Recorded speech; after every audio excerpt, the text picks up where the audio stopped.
presentar a Yuderquis, aunque la mayoría la hemos leído en algún momento, no me la imaginaba tan jovencita. Y bueno, entonces, y entonces les voy a decir que ella es licenciada en Psicología, maestra en Ciencias Sociales y doctoranda en Filosofía en la Universidad de Buenos Aires, fundadora y miembro del Grupo Latinoamericano de Estudios, Formación y Acción Feminista, GLEFAS, y del colectivo Modernidad Colonialidad. Es autora de diversos ensayos y artículos y una de las activistas feministas antirracistas más destacadas en la escena regional.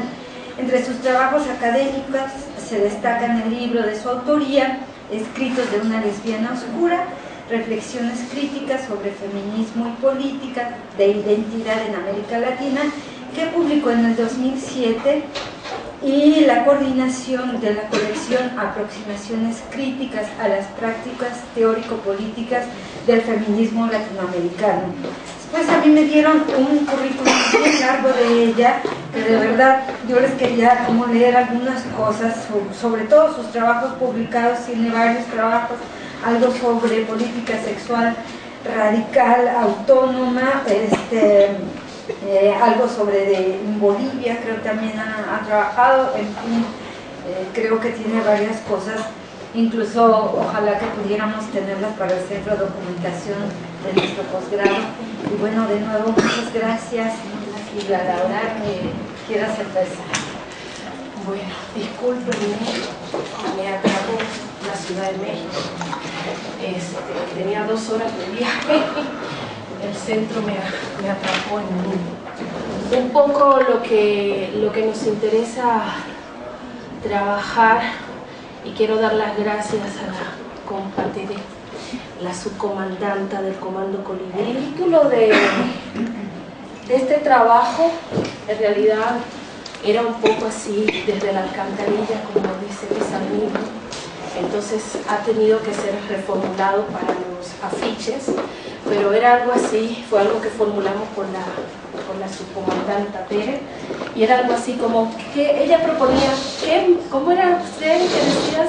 ¿Qué es toda esta mierda? ¿Qué toda esta mierda? Yo le decía, ¿qué podemos hacer con toda esta mierda?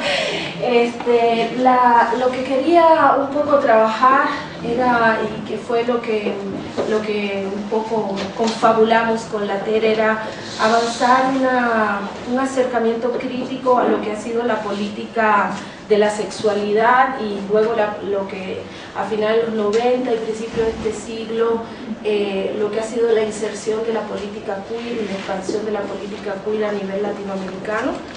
Y entonces, bueno, la idea es un poco acercar a esta mirada sobre cómo se está trabajando la política de identidad desde la sexualidad, y desde una mirada antirracista y descolonial, que es en lo que ando inmersa y muy preocupada en los últimos años, ¿no? Quería empezar con este breve poema de la Alejandra Pizarnik, a 42 años de su muerte. No sé si la conocen. La Pizarnik es una poeta argentina que murió en los años 70, muy importante, una verdadera poeta, pero también una verdadera pensadora, ¿no? de los dilemas de la identidad, ¿no? Y del ser, ¿no? Y este texto, este poema de ellas, lo estoy tomando como presentación últimamente, porque de alguna manera yo siento que tiene que ver con la propuesta de mirada, el foco de mirada con el que estamos trabajando, ¿no? Una mirada desde la alcantarilla puede ser una visión del mundo, dice ella, ¿no? ¿Y qué sería trabajar esta mirada desde la alcantarilla, ¿no?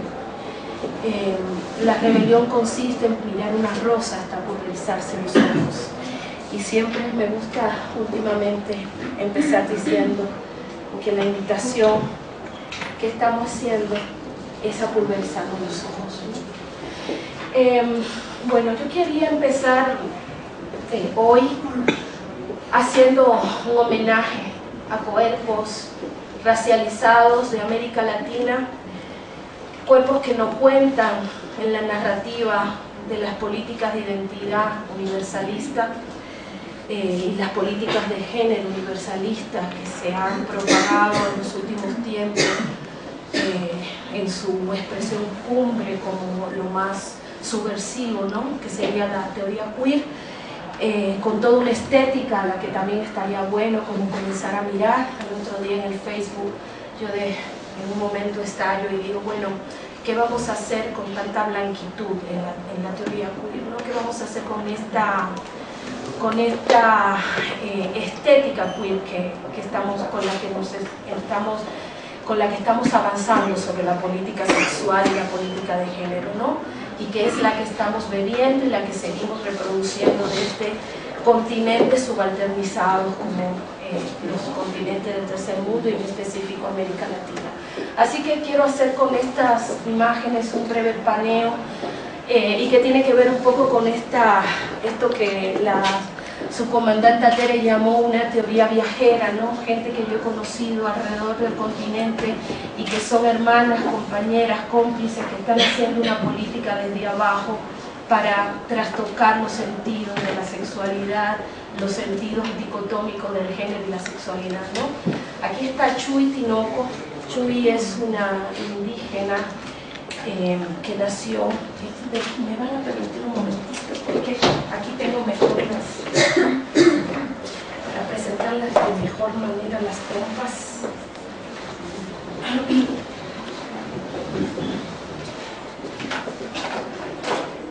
No sé si conocen a la Chuy. La Chuy es una compañera que nació en los límites de la frontera nación de México. Chuy, para las que no la conocen y para las que sí, es alguien que se nombra como lesbiana feminista autónoma. Es hija de una familia de la etnia otomí de Hidalgo.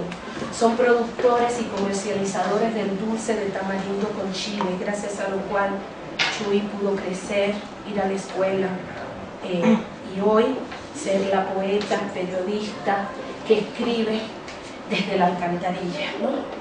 Ella es una compañera, bueno, de camino, de gran compromiso con las mujeres racializadas del continente, aquellas con las que guarda muchos de los elementos que nos hacen estar en un lugar sin voz, ¿no? Y es de estas que se nombran a sí mismo lesbiana contra toda previsión, ¿no? Y le quiero presentar a Ivonne.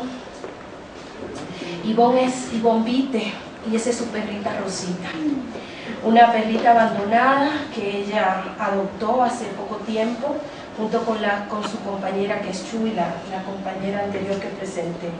Ivonne nació en el DF y se fue a vivir a Aguascalientes con su madre, luego del terremoto del 85 que la dejó en la calle y donde perdieron todo, ¿no? Se tuvieron que ir allá y fueron épocas duras de dormir en el suelo, sobre la ropa, y tenían muy poca ropa.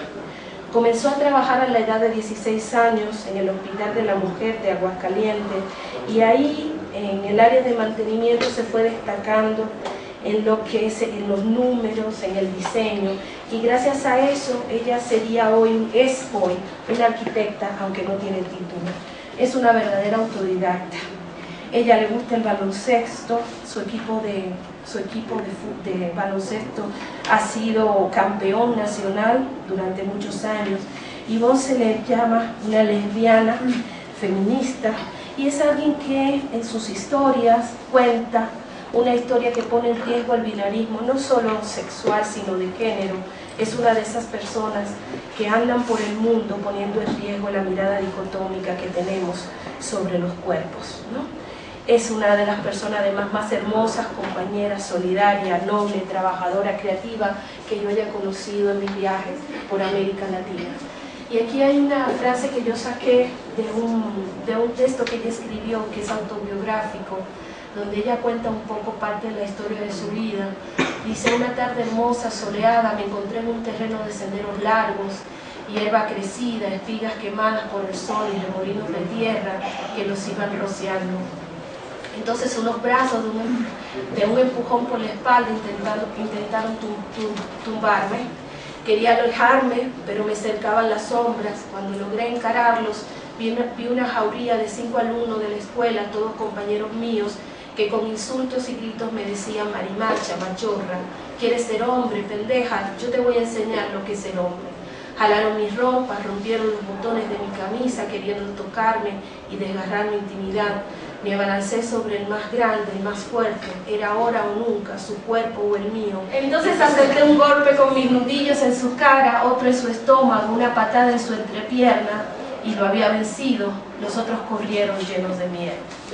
A propósito de esto de la debilidad de las mujeres, ¿no? Ella pone el riesgo. Aquí está Chuy y Bon.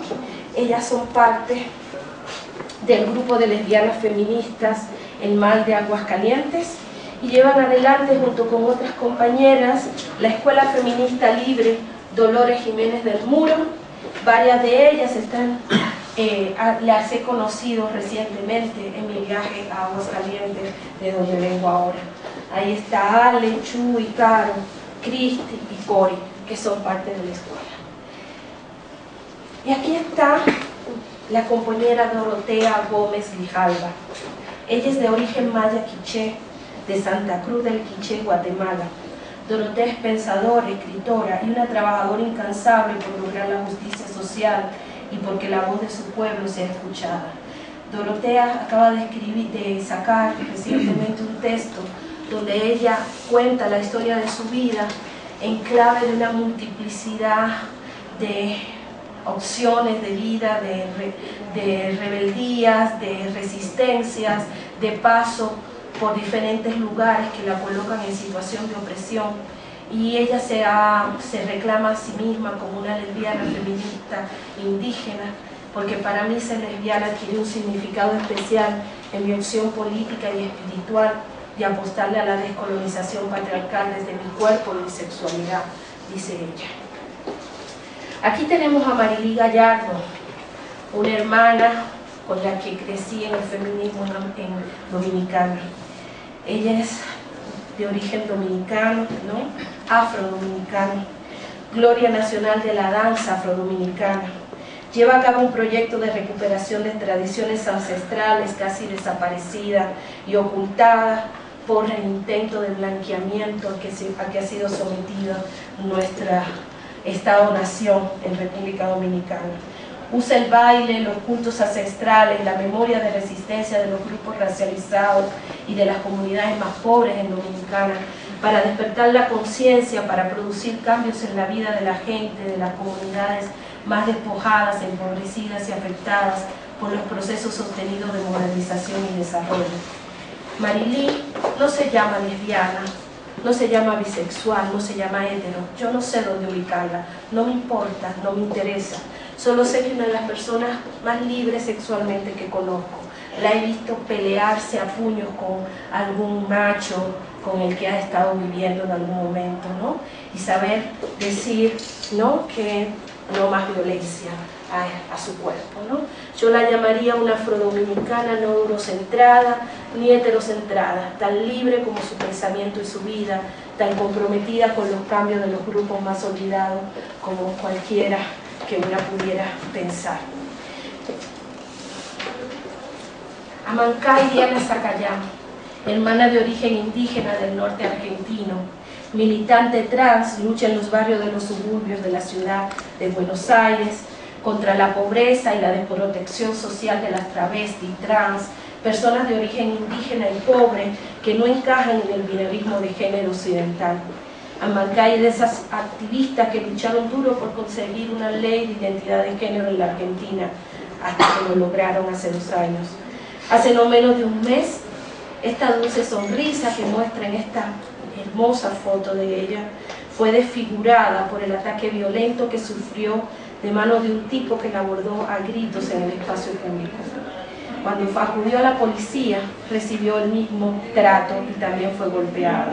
Hoy está enfrentando está haciendo una demanda judicial ante este Estado represor, ¿no?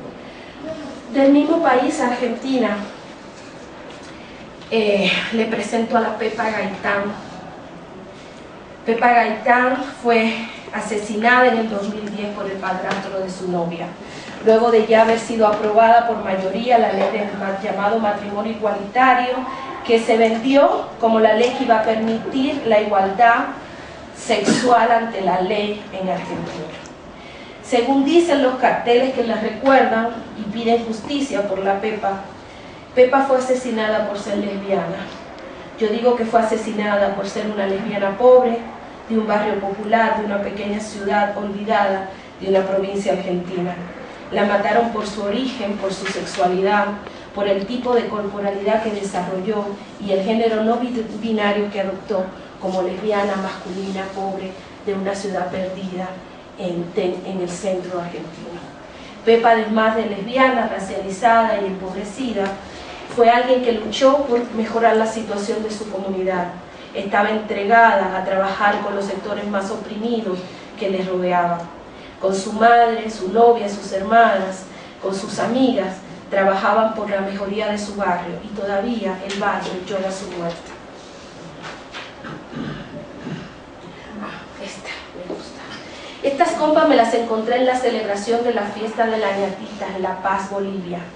Son compas cuyas identidades son una afrenta a la identidad de género binario, pero también a la idea misma de feminidad o masculinidad blanca occidental. Ellas forman parte de una confraternidad conformada por la comunidad LGTB en Bolivia, como el resto de la gente que celebra la fiesta de las ñatitas. Se visten, cuando las conocí, estaban vestidas con los trajes típicos y salen a bailarle a los muertos que vienen en ese día de visita, bajan desde las montañas más altas a encontrarse con sus familiares. Sus cuerpos se perdían y confundían con el resto de las confraternidades que esperaban y le daban la bienvenida al regreso de sus seres queridos. Y quiero pasar acá a la Melissa Cardosa, afro-hondureña, lesbiana feminista que ha sabido enamorarse de más de un tipo de corporalidad, de más de una corporalidad identitaria, ¿no?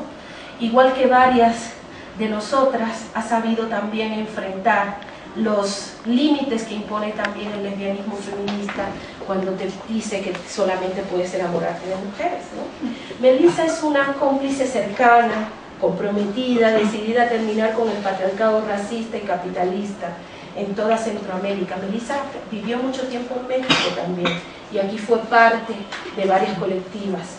Ha sido parte del movimiento feminista por la resistencia de Honduras y esta CLTI ha sido perseguida y en este momento está viviendo, ha tenido que huir a Europa porque le está persiguiendo el gobierno de facto hondureño. Melissa es por encima de todo una poeta y ha dicho: yo como vos no tengo cuentas jugosas ni doradas tarjetas que casi todo compran. No temo por mi carro, por mis niños, por la crisis de valores de la bolsa, por las elecciones, por las votaciones. La diferencia, querida, es que soy pobremente libre de preocupaciones financieras y caseras.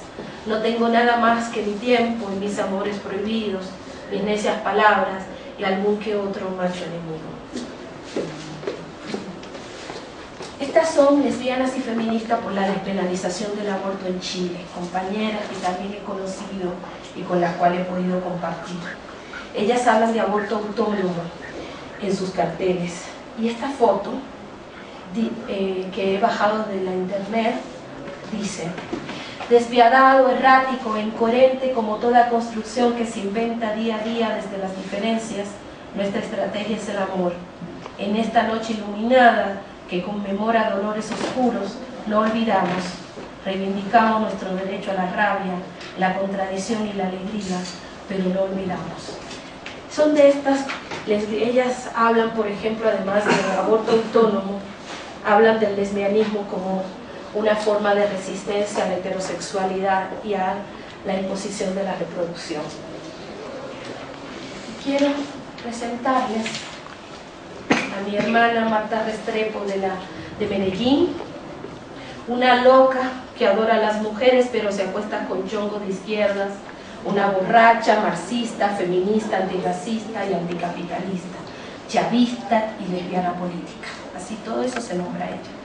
Parte fundamental de la Escuela Feminista de Medellín, un espacio de cuidado y afectos para las autoexiliadas de la guerra urbana, de más de 50 años entre paramilitares, ejército, narcos y guerrilla. Una escuela refugio que ella ha ayudado a construir para mitigar la violencia cotidiana contra los cuerpos racializados y empobrecidos de mujeres, de lesbianas y de trans, de varones mismos, aunque opresores en algunas circunstancias. Y quiero concluir, bueno, creo que me falta una, con Tatiana de la Tierra, hermana, poeta colombiana, migrante en Los Ángeles, tortuguera, putita, se llamaba ella.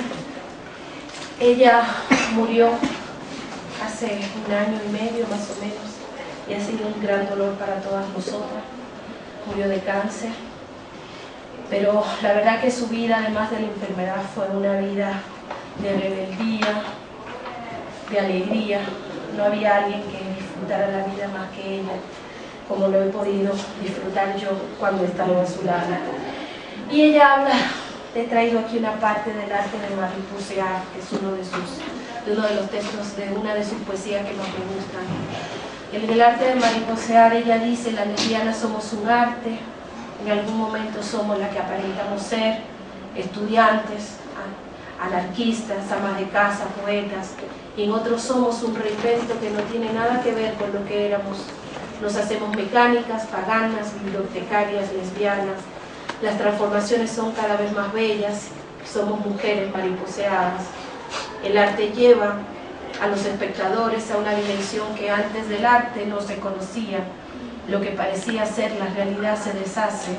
El ataúd es una cueva del placer, la manzana es una bomba, el globo del ojo es una mandala. Este cambio es lo que conduce a la evolución. El ama de casa se convierte en una lesbiana radical separatista y esta se vuelve pacifista, luego se hace madre, se reinventa artista, deviene alcohólica, se torna camionera, se vuelve padre, se rehace feminista, se hace quien sea que quiera, hasta que ella decide algún día hacerse mariposa. Y bueno, finalmente quiero traer aquí el recuerdo de la señora Elvira, empleada doméstica con 9 hijos y un marido que la usaba para desahogarse cuando quería.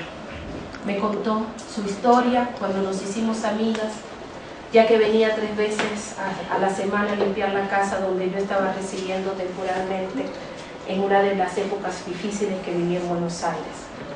Comimos juntas todos los días con Elvira, y el primer día me contó que ella había comenzado a ser violada por su padrastro desde los 11 años de edad. Ya a los 12 quedó embarazada, a los 13 volvió a quedar embarazada del padrastro.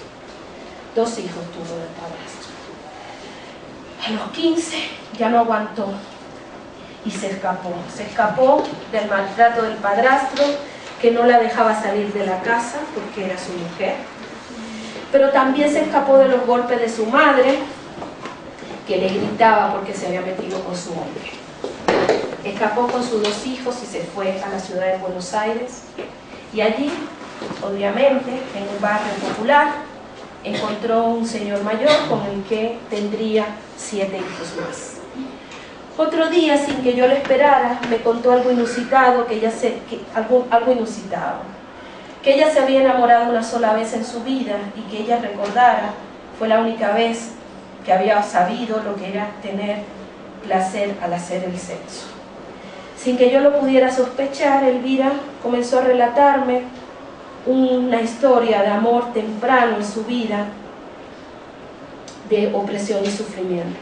Se trató de la sobrina de su marido, que a los 18 años, siendo ella también muy joven, se vino a vivir con ellos desde la provincia de Salta, de donde eran oriundas las dos. Las 2 chicas inmediatamente se hicieron cómplices, y al poco tiempo esto se convirtió en amor y en placer.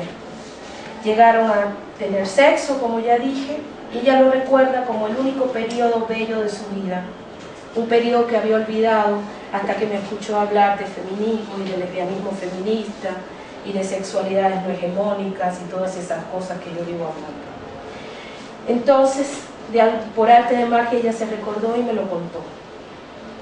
me dijo que al final esa historia terminó cuando el marido se dio cuenta y mandó a la chica, a la sobrina, de vuelta a Salta, y por lo tanto nunca más supo de ella. Siempre pienso en esta historia y la reconozco como la historia de la heterosexualidad obligatoria. Me pregunto cuántas doña Elvira habrá en el mundo, cuántas que ni siquiera guardan el recuerdo de un amor no heterosexual. Estas historias deben repetirse por todas partes, pero por ocultas no las conocemos.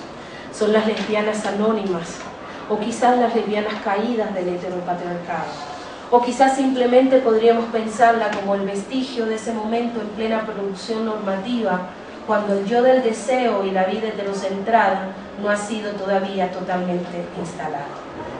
Quiero empezar para un poco ubicar esta mirada, reconstruyendo parte de lo que es, digamos, algo que vengo trabajando sobre la construcción de una historia del feminismo en América Latina, a partir de la época en que yo llego a él, que es finales de los 80. De los 90 voy a pasar rápidamente y voy a centrarme en finales de los 90 y lo que es el nuevo siglo, porque es el momento donde yo siento que la política de la sexualidad y esta nueva forma de política de sexualidad que se presenta como, digamos, desde un intento de poner en el centro de la escena sujetos de sexualidad y géneros no hegemónicos, que muchas veces nombrado esto como teoría queer, pues es en ese momento, digamos, donde va a hacer irrupción en América Latina. Entonces yo quiero un poco contextualizar, hacer un poco de la historia de cómo hemos llegado a este momento, porque yo creo que es importante para poder definir algunos ejes de crítica o de la crítica que yo estoy intentando hacer a este momento de la identidad no hegemónica de la sexualidad y el género. Lo primero sería decir que una puede, o por lo menos yo estoy proponiendo, pensar lo que ha sido el movimiento, el movimiento feminista en América Latina. Si uno lo piensa desde finales de los 80, yo propongo hacer una lectura desde lo que han sido ejes de disputa frente a la política feminista, ¿no? Sus horizontes de utopía, las estrategias que se pensaban a través de las cuales se iba a llegar a esos que se iban a construir esos horizontes de utopía, y también este debate sobre el sujeto del feminismo, ¿no? Donde va a tener una voz fundamental, digamos, todo lo que va a ser la llegada de la teoría postestructuralista a final de los 90. Yo quiero recordar que antes de este momento de llegada del postestructuralismo, durante los años 90 nos hemos dado un debate muy fuerte en América Latina, tanto lesbianas como lesbianas feministas como feministas, respecto de lo que yo nombraría como el eje de debate, institucionalidad, autonomía. Lo quiero traer porque yo creo que en ese momento donde se da este debate sobre la posibilidad de guardar una radicalidad y una independencia de nuestro feminismo respecto de agendas internacionales que estaban siendo impuestas no solamente por, como diríamos antes, digamos un feminismo, digamos una academia feminista en el norte, que es quien está, digamos, poniendo los temas de importancia para las mujeres a nivel internacional, sino también yo quisiera traer aquí, siendo justamente este debate que se va a dar entre institucionalidad y autonomía, es la manera en que muchos de estos análisis, mucha de esta instalación de los temas que vamos a seguir en los países del tercer mundo, pues van a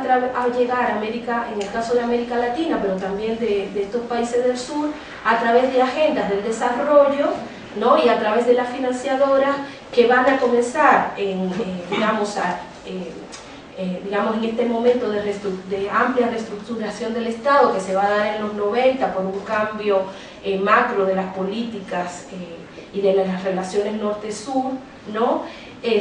Pues ahí lo que es, digamos, ya no... La idea es digamos, cambiar el Estado, reestructuración de las instituciones, y va a venir un montón de financiamiento que llega directamente a las instituciones del Estado.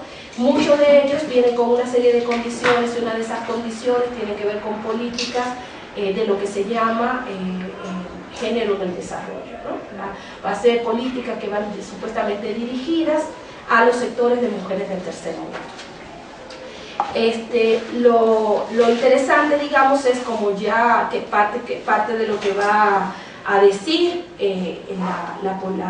digamos, la crítica autónoma que va a aparecer en el CEN en los 90, un poco en disputa con el feminismo, que va, digamos, a adherir a este cambio que se está proponiendo y se está formulando respecto a la relación con el Estado. Pues una de las cosas que el feminismo autónomo va digamos, a denunciar de lo que van sobre este cambio de estrategias es como las feministas están como una gran parte del movimiento feminista, en el caso de América Latina, pues va a adherir a estas políticas, y no solamente va a adherir a ellas, sino que van a ser parte fundamental, van a ser, digamos, las técnicas locales, van a formar tecnocracias locales que van a ser las que hacen posible ejecutar esas políticas en nuestros países. Es importante decir también que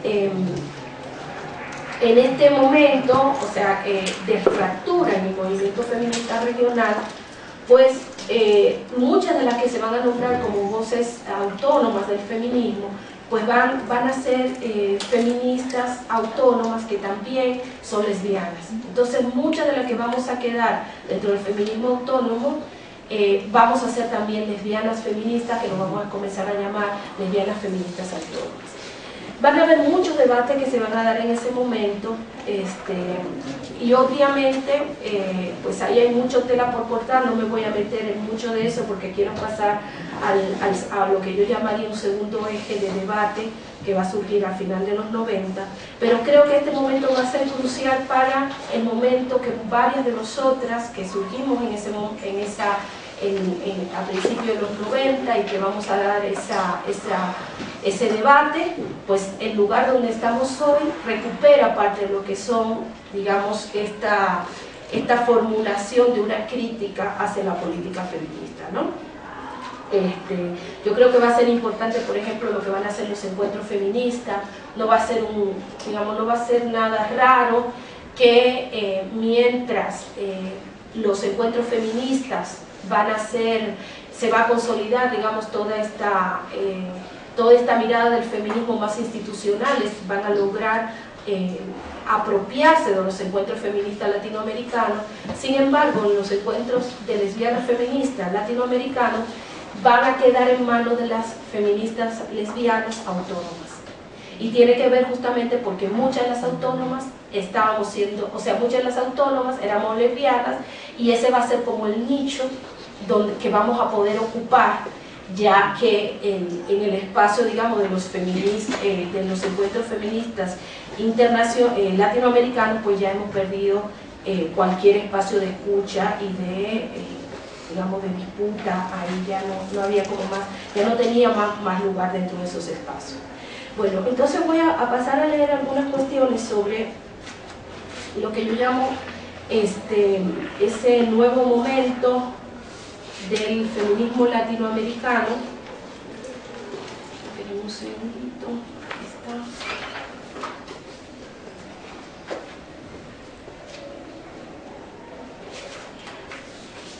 Bueno, el movimiento feminista, yo diría por una parte que el movimiento feminista, nuestro movimiento feminista, obviamente en América Latina, pues ha resultado pender primero del desarrollo de esta disputa entre autonomía e institucionalidad, ¿no? Y de las aporías que de ese debate surgieron. Propongo que rastrear a través del tiempo la evolución de las alianzas, disidencias, complicidades, la configuración de hegemonías y contrahegemonías conformadas a partir de este eje de disputa, institucionalidad, autonomía, nos permite dar cuenta del impacto que ha tenido en la historia del feminismo latinoamericano contemporáneo este eje de preocupación, ¿no? Sin embargo, hay que señalar que a finales de los 90 el foco de preocupación del feminismo regional comienza a moverse y se acoge a nuevas preguntas.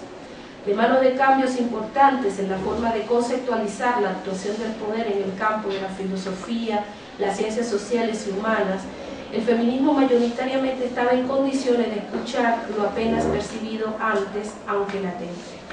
Desde mediados de los 70, voces minoritarias y subalternas del movimiento de los Estados Unidos venían recorriendo el camino de una crítica contundente al sujeto mujer universal entonado y caracterizado por las hegemonías blanco-burguesas hetero de las prácticas y la teoría feminista. El quiebre que el llamado Black Feminism y el movimiento de mujeres de color y tercermundistas en los Estados Unidos produce dentro de la categoría mujer de corte universalista, esencialista y moderno, ha resultado en una fuente inagotable de producción teórica e impulso mayúsculo al movimiento y a la producción de saber feminista. De mano de feministas blancas asentadas en la Academia Norteamericana, algunas de estas críticas fueron finalmente reconocidas como parte del acervo teórico producido por los estudios de género y la sexualidad. Lo que quiero hacer ver acá es como un movimiento, ¿no?, una estructura que se estaba dando, una fractura que se estaba haciendo al sujeto mujer, a ese sujeto mujer universal, y que va a aparecer inicialmente desde sectores no hegemónicos del feminismo. Sin embargo, América Latina va a llegar a través de la lectura de las mujeres blancas académicas que van a estar asentadas a finales de los 80 en las universidades norteamericanas. De estas voces autorizadas de la Academia Estadounidense llegan a América Latina algunas de las preguntas claves que acapararán la atención en un nuevo contexto internacional. El centro de interés de estas académicas blancas, heredera de aquel movimiento demoledor de la certeza universalista del feminismo de los años 70 y 80, dejó sin embargo en segundo plano la preocupación por la manera en que clase y raza se articulaban al género y la sexualidad de forma que la estaban todo el tiempo definiendo. Ellas estaban más preocupadas por una reflexión sobre la complicidad del feminismo en la producción del género y los límites discursivos en que terminaba atrapado el sujeto del feminismo en su forma clásica. Recordamos que en esta forma clásica las mujeres aparecen como un grupo homogéneo anclado sobre una base material, un sexo cromosómico y hormonal que parecería previo a la cultura que las uniría en un mismo destino. A partir de los 90, el debate apuntó a una pregunta por el cuerpo abyecto, como aquel expulsado de los regímenes de inteligibilidad del género binario y la heterosexualidad normativa. A partir de entonces, el programa feminista se abocó cada vez con mayor fuerza a la construcción de un espacio de recuperación de las identidades ocultas y veladas por la lógica de un sexo biológico dicotómicamente pensado, otorgándoles legitimidad y visibilidad a los sujetos hasta entonces impensados dentro de la política feminista. En esta nueva comprensión de la opresión de las mujeres, el dilema igualdad-diferencia central de la etapa anterior quedaría relegado en amplios sectores del feminismo a nivel internacional, catapultado como falso líder. Así, la pregunta de si las mujeres tienen que volverse idénticas a los hombres para ser reconocidas como iguales o de si tienen que afirmar su diferencia al precio de la igualdad aparece como pregunta sin sentido una vez que las identidades esenciales son puestas en duda, como diría Chantal Mouffe. El programa acogido rápidamente y con entusiasmo por los sectores más liberales del feminismo, quienes aceptaron sin más el llamado democratizador de la nueva propuesta, se vio sin embargo obstaculizado por sectores activistas y académicos fuertemente anclados a la tradición de la diferencia sexual, tanto en su acepción biologicista como culturalista. Estos sectores, aunque denunciaron fuertemente el esencialista, han sido reacios a aceptar fácilmente la renuncia a una categoría mujeres dura y sin fisuras, así como la idea de una experiencia común de opresión compartida. Dos cuestiones resultan particularmente interesantes respecto de este segundo eje de disputa del feminismo latinoamericano que trato de poner en cuestión, y que se ha centrado, que se ha colocado en términos de esencialismo, antiesencialismo, y que ha problematizado la política de la identidad y el sujeto privilegiado del feminismo. Por una parte, habría que señalar la manera en que este debate ha sido abierto, sostenido y alentado, al menos en América Latina, por una élite feminista asentada o cercana a la Academia Latinoamericana de los Estudios de Género y Sexualidad. Esta Academia Latinoamericana de los Estudios de Género y Sexualidad ha sido receptor incondicional de los postulados desarrollados y en uso por la Academia de Estudios de Género en los Estados Unidos, que, como ya dije, tiene un anclaje blanco burgués, ya que la mayoría de las mujeres que allí están pues tienen este origen y este lugar de privilegio en los centros. Como he intentado argumentar en mis últimos trabajos, esta aceptación incondicional de marcos conceptuales y analíticos producido en el norte resulta problemática en varios sentidos que intento explicar entonces, ¿no?, en este trabajo. En segundo lugar, hago un llamado de atención a la pretensión y a la tentativa de voces más representativas de este grupo impulsor de separar la disputa por el género del eje anterior del conflicto del feminismo latinoamericano, que ya he nombrado en términos de institucionalidad autonómica.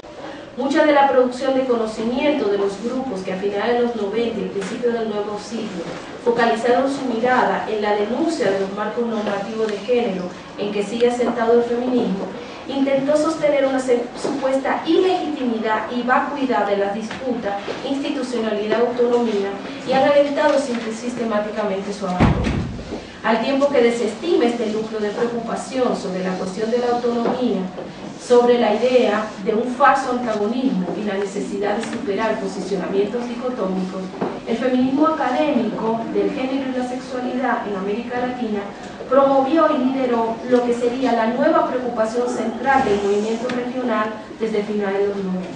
La denuncia de los estándares normativos del género, a lo que seguía atada la teorización, el análisis y la política feminista, tal cual había sido planteado por autoras norteamericanas como Judy Butler. A pesar de la crítica de que estos grupos sostuvieron a la producción de binarismos productivos y la necesidad de enfrentarlos, vale señalar que su propuesta de atención a la cuestión del sujeto, los sujetos del feminismo, no estuvo exenta, sin embargo, de tal problema.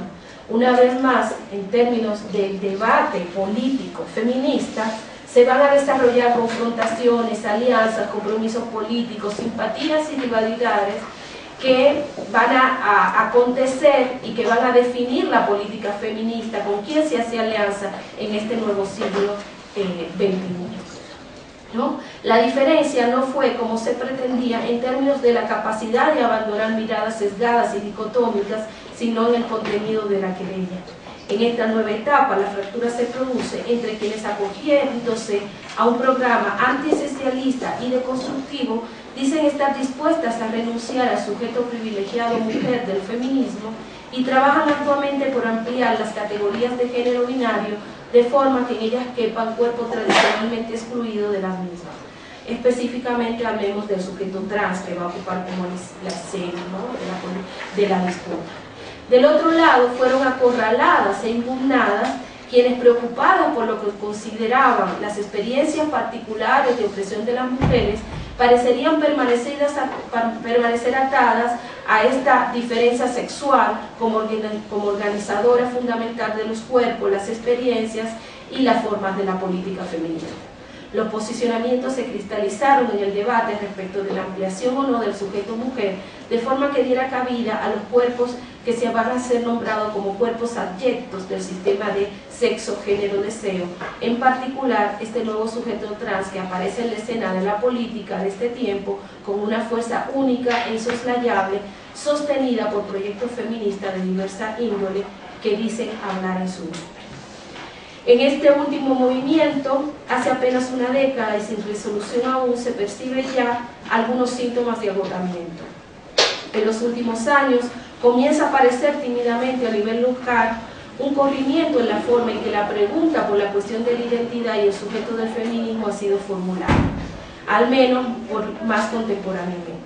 Si bien, y como hemos descrito antes, no deberíamos olvidar que el estallido y desestabilización del sujeto mujer universal del feminismo provino del cuestionamiento de lesbianas negras, latinas y de color provenientes de familias trabajadoras en los Estados Unidos, lo cierto es que el devenir de este debate y la política que del mismo surgió abandonó prontamente los desafíos más urgentes lanzados por este grupo político subalterno, para centrarse unívocamente en una preocupación por la construcción binaria de una categoría de género diáfana que parece operar autónomamente y desarticuladamente por sobre otras dimensiones de la opresión.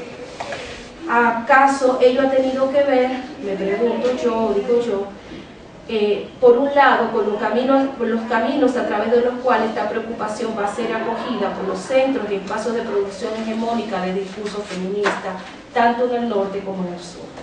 Habrá que reconocer que muy tempranamente en el feminismo latinoamericano se evidenciaron parte de las preocupaciones enunciadas por las feministas no blancas y lesbianas articuladas en los Estados Unidos. Las denuncias acerca de los privilegios de las mujeres blancas, de clase media y heterosexuales fueron formuladas intermitentemente desde mediados de los 80 por parte del feminismo latinoamericano y caribeño, comprometido, por ejemplo, con los sectores populares, pero también con el movimiento antirracista en la región. En este tenor, el caso de Brasil es paradigmático y pionero. En este país de mayoría afrodescendiente, el llamado movimiento de mujeres negras se nutrió de las producciones minoritarias de las feministas negras de los Estados Unidos, y en diálogo con ella han podido avanzar algunas herramientas teórico-metodológicas para pensar su propia realidad. Durante los años 90, dentro de la movilización continental por la celebración oficial de los 500 años de la colonización de América, esta conciencia se profundizó y extendió por toda la región, dando nacimiento a un movimiento latinoamericano de mujeres negras que fue liderado por feministas negras, varias de ellas lesbianas. Ha sido, sin embargo, indicativo el hecho que ni estas primeras incursiones locales, así como tampoco la producción crítica desarrollada por el movimiento de feministas tercermundistas en Estados Unidos, ninguna de estas producciones fueran objeto de una particular atención por parte del feminismo local, a pesar de su relevancia en la producción de los marcos interpretativos del feminismo contemporáneo. Hubo que esperar a que estos aportes y estas críticas fueran recogidos, valorados y traducidos por las académicas blancas norteamericanas para que llegaran a gozar de algún nivel de legitimidad en Latinoamérica. Hay que reparar entonces en que la problematización de la política de identidad llegará a este subcontinente a través de la lectura que de ellos hicieron feministas que gozaron de prerrogativas y privilegios de escucha y que por lo mismo relegaron o sacrificaron cuestiones centrales de la propuesta originalmente producida por feministas subalternas y no hegemónicas. Bueno, para terminar, quiero decir que esta acogida restringida de la crítica al sujeto del feminismo, que focalizó la preocupación en los términos normativos y dicotómicos del género, un género, como ya he dicho, aislado, abstracto, alejado de su imbricación de clase y género, ha tenido que ver con este intento de abandono por parte de nuevos grupos que adoptaron, por parte de los nuevos grupos que adoptaron estos lineamientos, de los aprendizajes y preocupaciones que poblaron parte del universo de lo que se llamó de la disputa anterior institucionalidad-autonomía. ¿Acaso el intento de obturar rápidamente este debate que se dio en los 90 y que a todas luces sacudió una época de feministas latinoamericanas ha tenido repercusiones puntuales e importantes en la forma de abordaje del nuevo núcleo de preocupación asentado en la política de identidad? Así como las feministas radicales articuladas en torno al ideal de autonomía no dieron cuenta de lo problemático del sujeto mujeres de su política, y esto fue gracias a que muchas de las feministas autónomas hemos sido inicialmente feministas de la diferencia, eso es importante decirlo. Para algunas de nosotros hemos tenido que hacer toda una crítica al feminismo de la diferencia para poder entonces revisar este sujeto mujeres tal como le estábamos mirando, ¿no? O sea que el feminismo autónomo, a pesar de que intentaba hacer una crítica a esta dependencia, pues también de todas maneras estaba importando análisis que provenían, ¿no?, de la teorización feminista y los debates feministas que se estaban dando en el norte, ¿no? Entonces es importante ver aquí que lo que estoy tratando de denunciar es una complejidad para pensar nuestro feminismo, ¿no? Y no solamente la política, sino la producción de teoría que hemos hecho y de pensamiento que hemos hecho, donde una podría, en otro momento tengo también trabajado un pequeño esquema, donde trato de ver, por ejemplo, cuáles son las líneas, las bases teóricas conceptuales, gracias, digamos, donde se han asentado la mayoría de estas disputas que hemos tenido en América Latina. Cuando una ve eso, una se da cuenta que todas las, digamos que casi todas las corrientes feministas, casi no todas las corrientes feministas en América Latina, han, digamos, tenido como base teórica conceptual estas perspectivas que han sido desarrolladas en el norte y que han sido importadas a nuestros países. Entonces es lo que a mí me interesa colocar como un punto de preocupación, digamos, esta dependencia académica, esta dependencia en el pensamiento, ¿no?, que hemos tenido. No solamente a nivel, quiero decir, cuando pienso teoría no estoy pensando solamente en la academia, sino que estoy pensando también en el movimiento como creador de pensamiento, ¿no?, porque en el movimiento se está produciendo pensamiento y crítica también, ¿no? Entonces una puede encontrar ahí algunas fracturas, pero de todas maneras muchos de los debates, los marcos de mirada están ya dados desde esta dependencia a marcos de interpretación que se ha dado en el norte. Entonces las feministas intelectuales, por una parte, bueno, una puede ver lo problemático de ese sujeto mujeres anclado en esta idea de diferencia de parte del feminismo autónomo, ¿no? Con el cual todavía hay una parte de la autonomía que sigue anclada en él, ¿no? Gracias a lo cual pues ya hay mucha diferencia entre gente que venimos de la autonomía.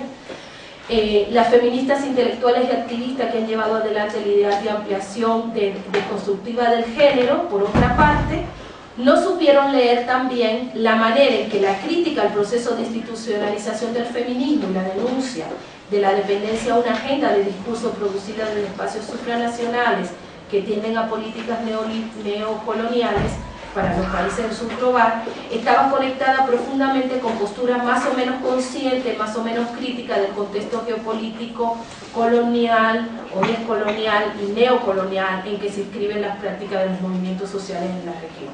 O sea que yo veo ahí como que de todas maneras una puede ver los límites de una postura y de otra, ¿no? Tanto de cómo se dio el debate de autonomía e institucionalidad y sus límites, pero también cómo ese debate de alguna manera prosigue en el momento posterior donde se está debatiendo la ampliación del sujeto del feminismo y una va a encontrar ahí que muchas de las voces que están liderando o que estaremos liderando esta disputa son las mismas que estuvimos en el momento anterior, ¿no?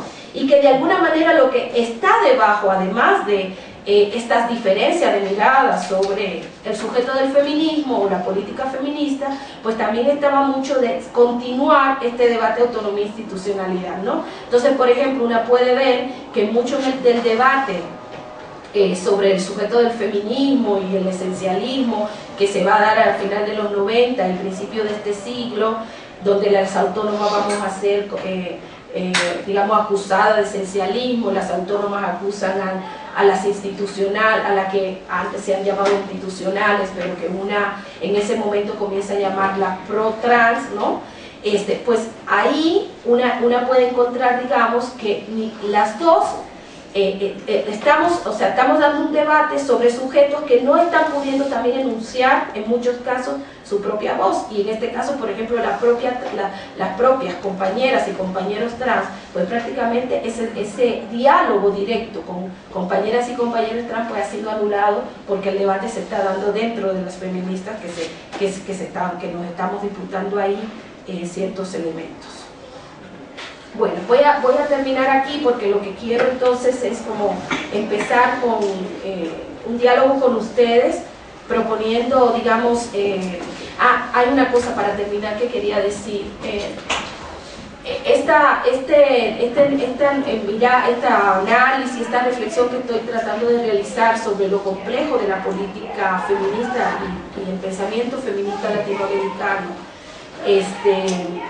dada esta dependencia académica, pero también rupturas que se van produciendo y que son rupturas y son situaciones que solamente van a ocurrir en América Latina, ¿no? Porque tienen sus particularidades que no van a tener en otras regiones a nivel, digamos, de otros países y de otros continentes, pues hace 2 años yo fui invitada a presentar algunos de estos trabajos que estoy haciendo en los Estados Unidos, y fue interesantísimo, digamos, lo que me pasa ahí cuando me encuentro en un centro LGTB y de teoría queer, y cuando yo planteo un poco de estos análisis,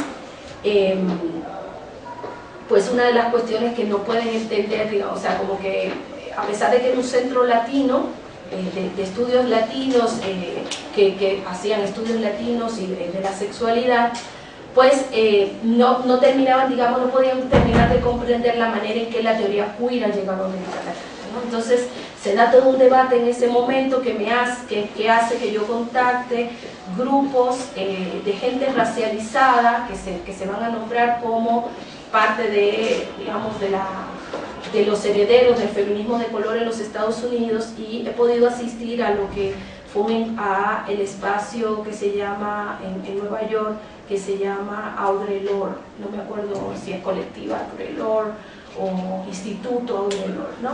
Es un espacio autogestionado, mayoritariamente de gente muy joven, y voy a decir así, gente muy joven, porque estas son gente que está disputándose, digamos que tiene una crítica muy fuerte a la mirada del binarismo sexual, entonces están optando por nombrarse de muchas maneras, y otras simplemente están tratando de hacer cambios en la forma de nombrarse, ¿no? Y ahí hemos tenido toda una discusión donde cuando yo le planteo de qué manera se está interpretando la teoría queer en América Latina, y lo que ha sido la disputa con las autónomas y con las institucionales, pues ellas inmediatamente, ellas, ellos, ellas, lo que han dicho es: no entendemos cómo es que América Latina está leyendo toda esta teoría blanca, ¿no? O sea, todas las voces que nosotros hemos leído acá, desde Butler, la apreciaban y la conocían, ¿no? Butler, menciónenme nombres, Halberstam, ¿quién otra? Sedgwick.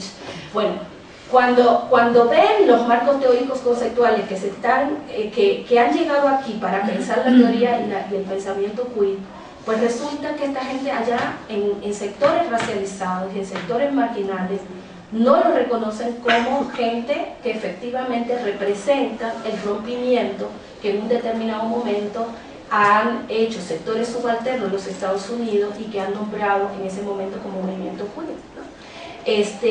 Por ejemplo, mucho de este grupo se reclama heredero del trabajo de Anzaldúa, ¿no? de la política amplia y el análisis que ha hecho Anzaldúa, y pues no entiende cómo hemos podido leer a Anzaldúa en las claves blancas del feminismo norteamericano, ¿no? Como la lectura que hace de Anzaldúa, por ejemplo, Butler, ¿no?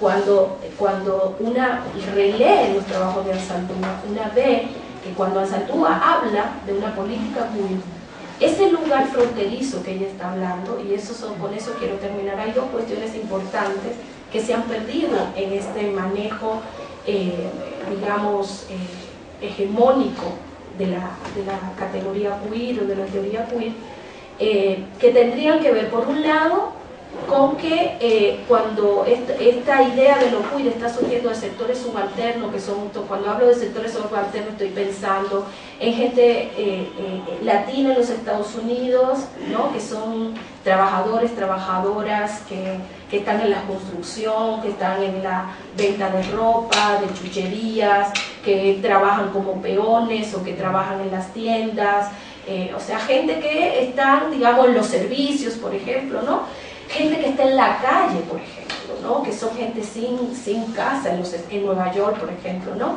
Y esta gente, que son gente, bueno, también gente obviamente chicana, como la misma Anzaldúa, o gente asiática, pobre en los Estados Unidos, gente que viene de herederos, digamos, o de origen indígena, de los Estados Unidos, pues cuando ellos han estado pensando y comenzaron a usar este vocablo de lo queer, no estaban pensando solamente en algo que tuviera que ver con la sexualidad. La sexualidad no la podían pensar si no era atravesada por su origen subalterno de raza y clase en los Estados Unidos. Entonces, ese sujeto subalterno en Anzaldúa, si ustedes ven, ¿no?, ese sujeto queer que ella menciona, ese sujeto fronterizo, es un sujeto que está siendo atravesado por una multiplicidad de condiciones de opresión, donde la sexualidad no opera ni siquiera como el lugar prioritario o primordial, ¿no? Está siendo un agente que en su comunidad está siendo puesto en lugar de subalternidad, que está siendo oprimida, en lugar de invisibilidad también, pero también en la academia norteamericana, blanca, también en los sectores antirracistas dominados por los negros. O sea, uno puede ver, digamos, que ese lugar fronterizo es un lugar realmente que no es sustancialmente un lugar que responde a la sexualidad. La sexualidad sería uno de los aspectos, pero no solamente eso. Y además la sexualidad está siempre rejugándosela, imbrincada por estos otros, lo que uno considera otros elementos de opresión. Había otra cosa que iba a decir. Bueno, y hay una última cosa que tiene que ver con eso y que son parte de los análisis que he estado, o sea, de las cosas que me han surgido a raíz de ver esto, ¿no? Y es que como toda esta política queer que que se internacionalizó y que llegó a España, incluso posterior, porque yo pienso que ya aquí estábamos hablando mucho de estas cuestiones cuando en España en un momento hay como una explosión a través de todo lo que va a ser Preciado y todas estas nuevas jóvenes que comienzan a ser formadas dentro de esta idea de multitudes queer y todo eso, ¿no?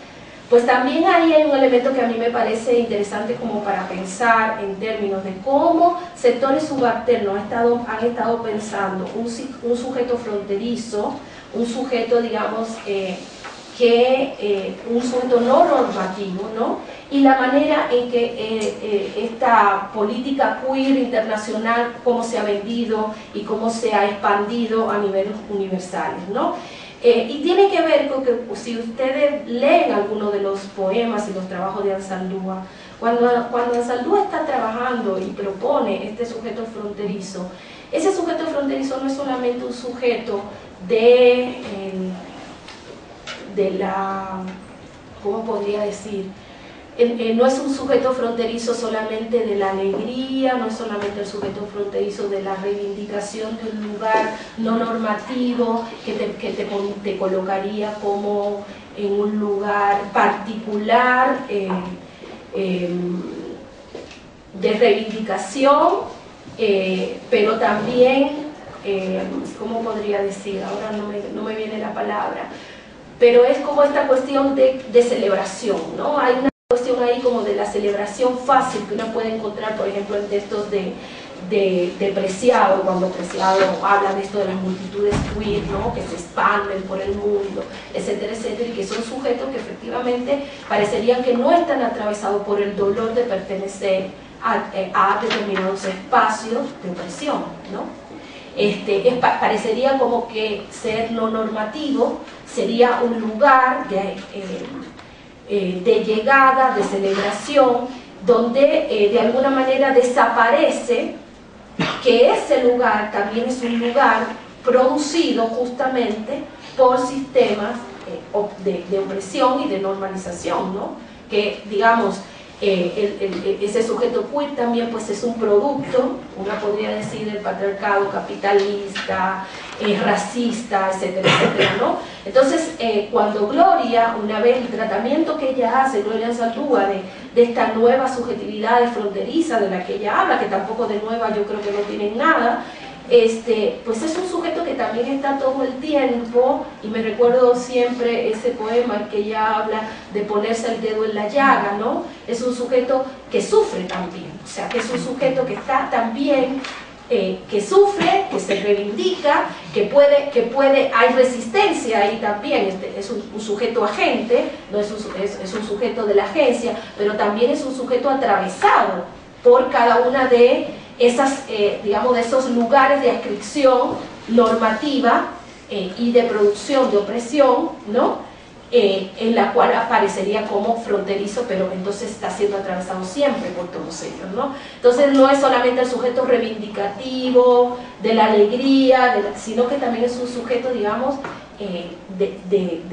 normativizado, o un sujeto, digamos, que está en constante incluso revisión de sí mismo, ¿no? De saber que el amo también lo lleva adentro, ¿no? Que yo también soy el amo, como van a decir Audre Lorde, por ejemplo, ¿no? Lo que implicaría habitar la casa del amo y intentar construir, cuando intentamos construir la nueva digamos, la sociedad, una transformación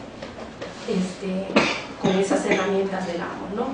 Bueno, lo dejo acá y abro el debate para que pensemos algunas cuestiones sobre eso.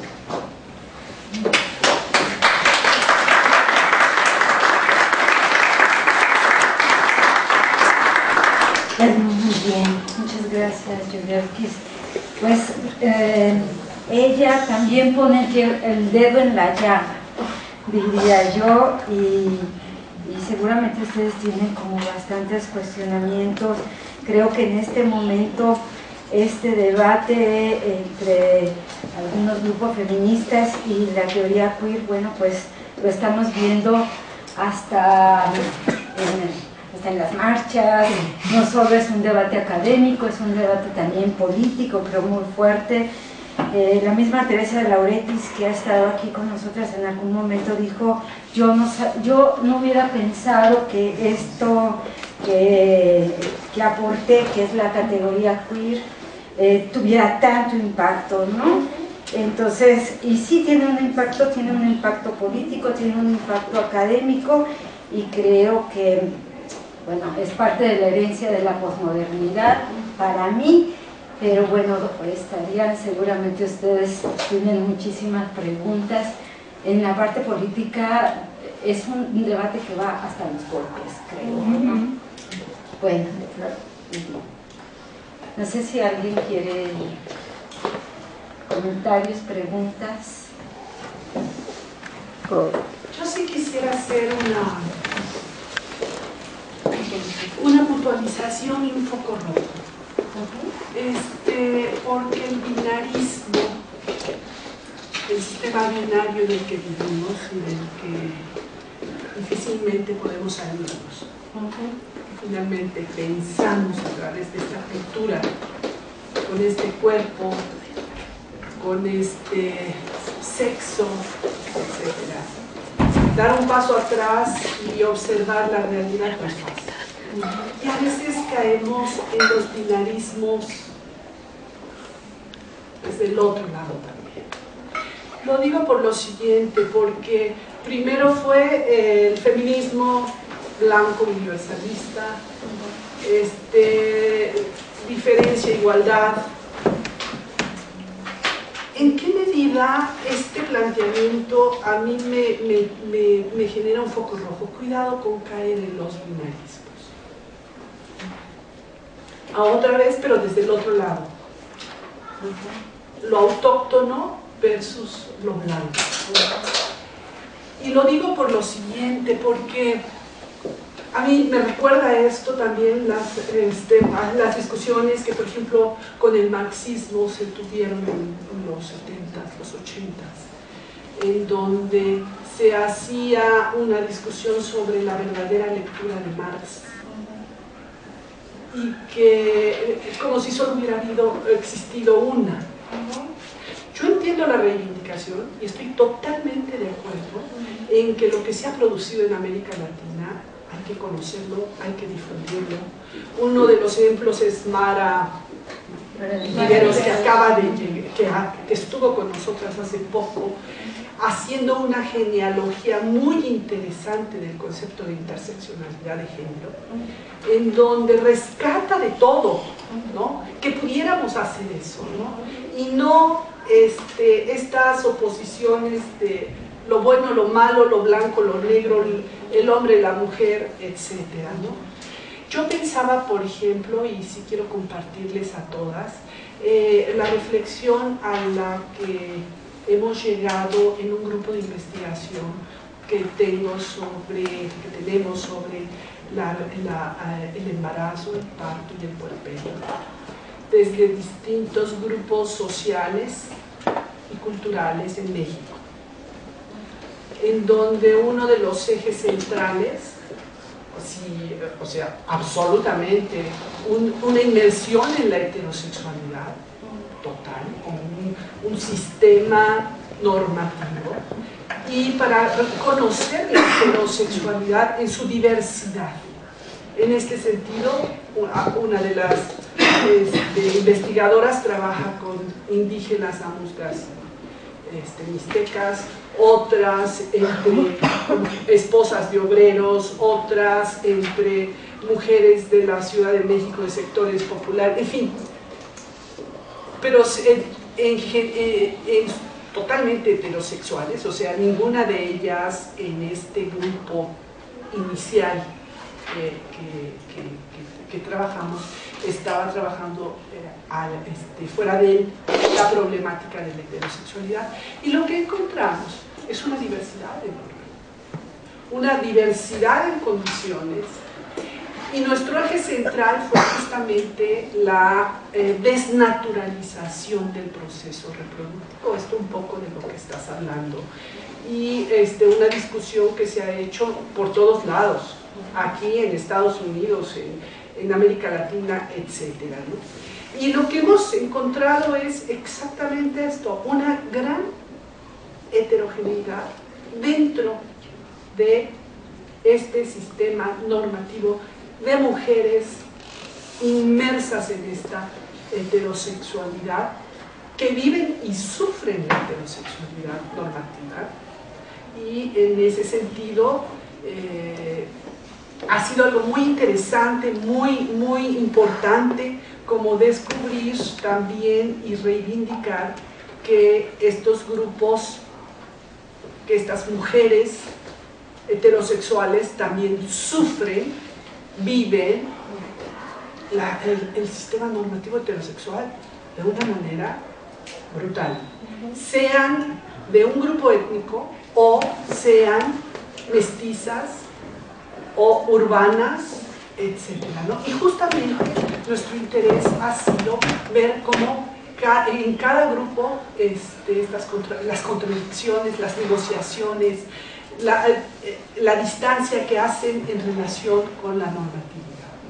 Entonces, en este sentido, sí, a mí me preocupa de repente que todo se encajona de un lado versus el otro. ¿Me explico? Yo creo que hay muchas miradas. Me parece muy importante como reivindicar, existe una bibliografía muy grande y muy importante en América Latina, pero también en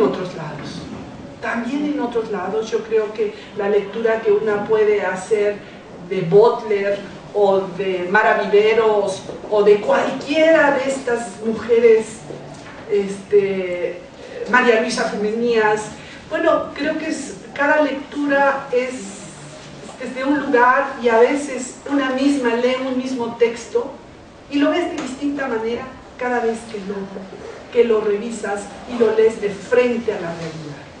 Entonces, no sé, si retomando el argumento inicial, insistiría yo en este foco rojo de no caer en estas polarizaciones irreductibles. Yo reivindicaría la heterogeneidad en todos los sentidos, tanto en la investigación como en lo político. Este es otro punto que también creo que yo lo reivindico totalmente, en el sentido de que el feminismo académico es un feminismo político. Para mí el feminismo académico es político.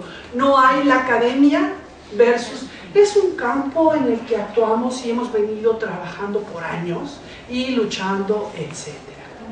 Tan político como puede ser otro, y es más, creo que permitir la creación de un espacio en donde uno puede reflexionar es un privilegio, y convidar y participar con las estudiantes a la reflexión desde sus miradas, sus descubrimientos y sus análisis es para mí una de las aportaciones más importantes. Es mi espacio para mí personalmente privilegiado. Entonces también, no digo que tú lo digas por supuesto, pero generalmente a nivel político siempre se vive como el feminismo académico es lo que no es político y el feminismo activista, ¿no? Y creo que sabemos que no es así. También al revés, ¿no? Exacto. También al revés, o sea, las otras que no están en la academia lo piensan. Creo que Claro. eso es más difícil todavía de erradicar. Claro. Porque las que no están en la academia lo piensan, lo producimos, no pensamos, no tenemos rigurosidad en lo que planteamos. Pero fíjate, eso es más difícil, claro, porque habla de la colonialidad del saber, ¿no? Una de las riquezas más grandes de esta maestría ha sido reflexionar con muchas de las compañeras que militan en las organizaciones. Yo creo que eso nos ha enriquecido de una manera muy grande, y tienes toda la razón, porque cuando se milita, por ejemplo, el caso de Lina, no sé si conoces a Lina Berrios, que trabaja desde hace 10 años con amuscas y mixtecas, cuestiones de embarazo y parto, y que de repente llega a un espacio de reflexión. ¿Te imaginas lo que nos aporta al resto? Y como ella no es la primera, desde los dos lados, en ese sentido yo insisto que esta división tan tajante pues a veces no es tal. Esta frontera es más fluida de lo que nos imaginamos. Allá atrás hay otra pregunta, Vero. Bueno, más Gracias. un comentario, ¿no? Más un comentario, porque bueno, yo recuerdo haber estado con Mauricio Piz, también trabajando este debate entre queer, feminismo, masculinidades, como este tipo de discusiones entre lo colonial, lo postcolonial, lo decolonial.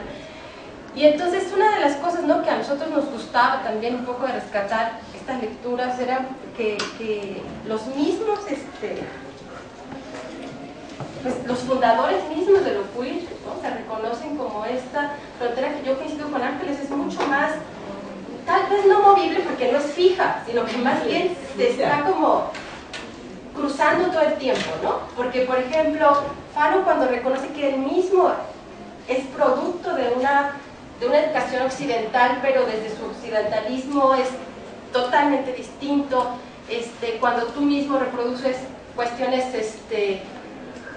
¿no?, de desigualdad, de diferencia con, ¿no?, los tuyos. Él dice, bueno, yo era un francés educado en Haití y después voy a Francia y siento que no soy un francés, ¿no?, en Martinica, ¿no?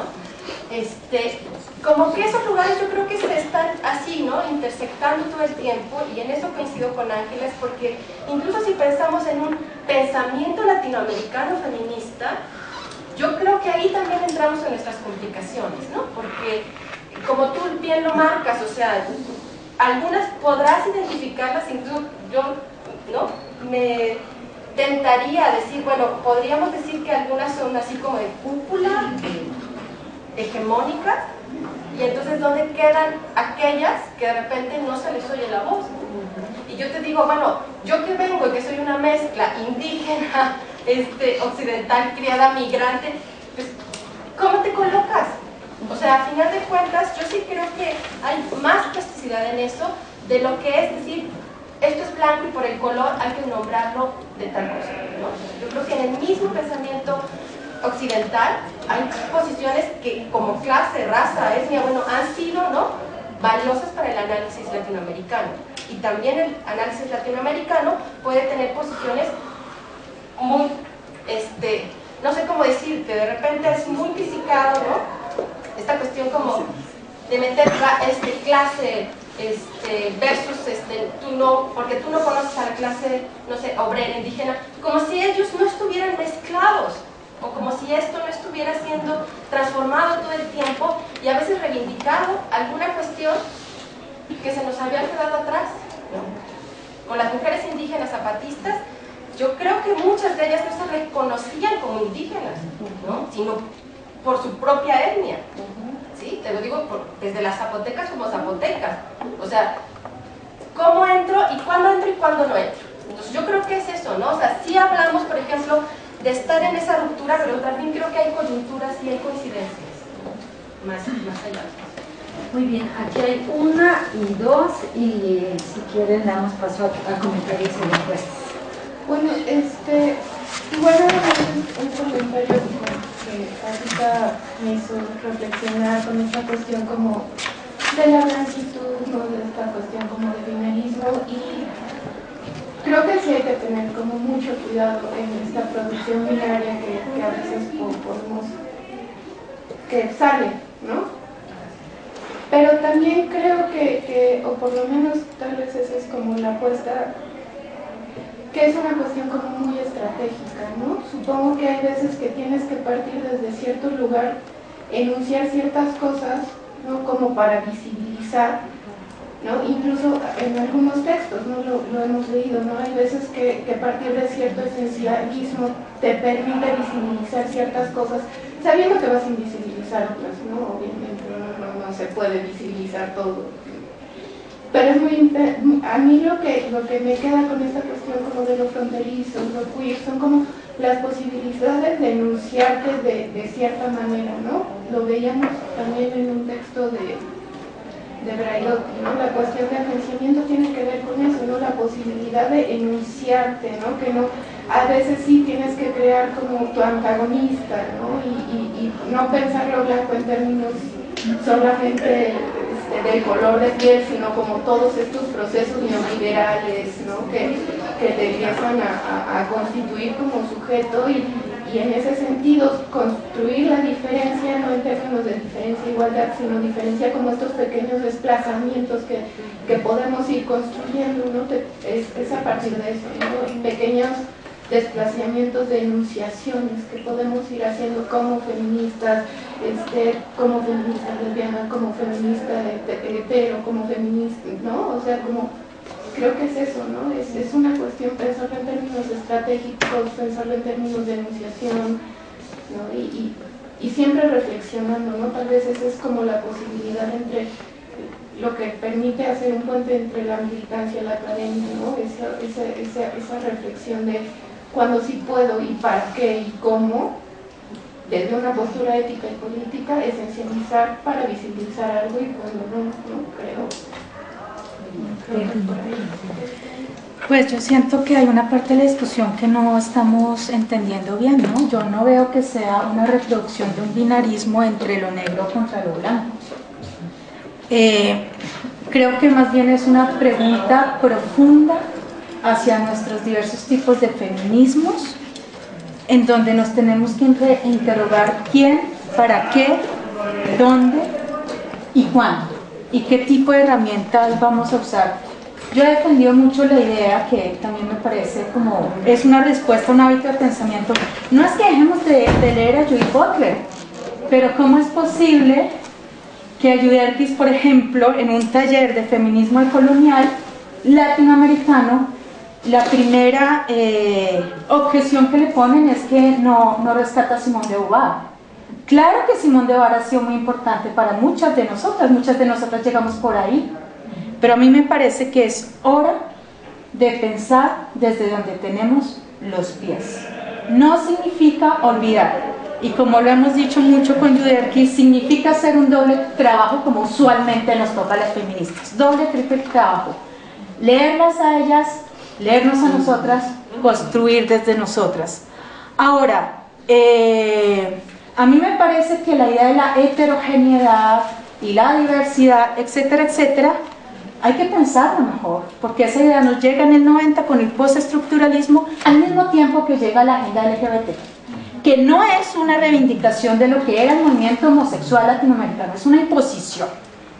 que poco tiene que ver con lo que teníamos acá, y que dice que la L va primero por una reivindicación a las mujeres lesbianas que seguíamos sirviendo los tintos en el movimiento LGBT. Yo no veo cuál reivindicación hay ahí. También es importante pensar algo que Yuderquis ha denominado como, bueno, o que ha utilizado siempre como dependencia epistemológica, es decir, ¿por qué siempre tenemos que... ¿Por qué no vale citar a Yuderquis, por ejemplo, en una tesis doctoral, y si vale citar a Butler? O sea, bueno, a mí me lo han dicho muchas veces. Ahora también tenemos que ver, bueno, ¿qué es lo queer? Yo creo que lo queer no se limita a una teoría, y si se limitara a una teoría, esa teoría no empieza con el debate entre Butler y De Laurentiis. Qué pena, eso empieza con Gloria Anzaldúa. Pero acá, en México, yo he escuchado mucho ese hábito de pensamiento de decir, eso empieza ahí. Ahora, lo otro, la fuerza de esa teoría es la resignificación de lo queer, ¿no? Que es el gesto queer. Resignificación ha habido toda la vida. Y yo pongo el ejemplo que me gusta mucho de lo güero, ¿no? Güero, busquen la historia de la palabra güero, que en México es fundamental. Identidades diversas. Alguna vez escuché que Judith Butler nos había enseñado que la identidad es diversa, y yo decía, miércoles, o sea, y lo que pasa con esas culturas, que en México hay pueblos originarios que lo tienen, donde hay un tercer género, por ponerlo de esa manera, eso, ¿dónde queda? Y también esa idea que el cuerpo era algo esencial para cierto tipo de feministas. Yo también cuestionaría un poco, o sea, mi llamado es primero por ver cuáles son los puntos del debate, y luego por hacer las genealogías de ese debate, para ver justamente si es que vamos hacia algún punto con todo esto, ¿no? Bien.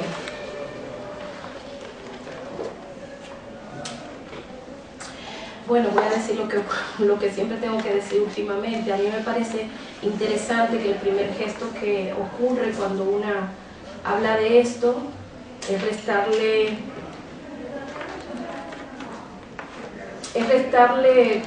yo no sé cómo decirle, materialidad, restarle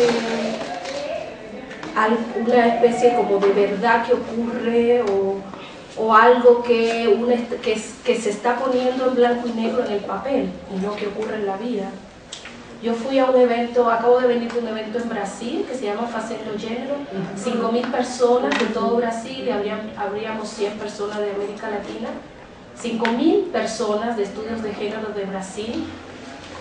90% de la gente que está haciendo estudios de género es gente privilegiada, mujeres blancas y hombres blancos. 90% de la literatura, y estoy haciendo ahí un poco, 98% de la literatura que leemos, podríamos decir, viene de Europa y viene de los Estados Unidos.